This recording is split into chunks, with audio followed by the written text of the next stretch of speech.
चॅनलला सबस्क्राइब करा आणि बेल आयकॉनला प्रेस करा।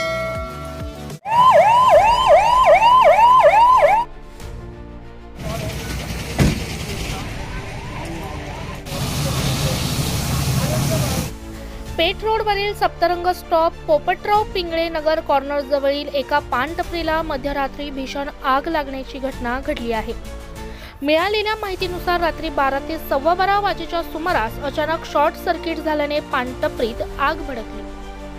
काही क्षणातच आगीचे लोट वरच्या बाजूला धडधडू लागले। घटनेची माहिती मिळताच पंचवटी अग्निशामक दलाला तत्काळ कळवण्यात आले। अग्निशामक दलाने केवळ 15 मिनिटात घटनास्थळी दाखल होत आगीवर नियंत्रण मिळवले। सुदैवाने या आगीत कोणतीही जीवितहानी झाली नाही, मात्र पान टपरी चालकाचे मोठे आर्थिक नुकसान झाल्याचे सांगण्यात येत आहे।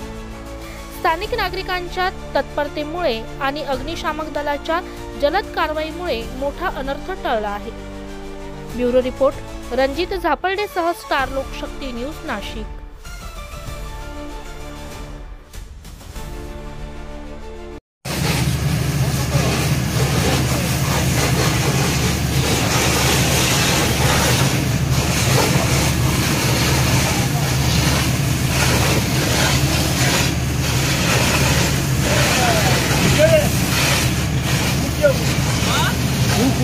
Huh?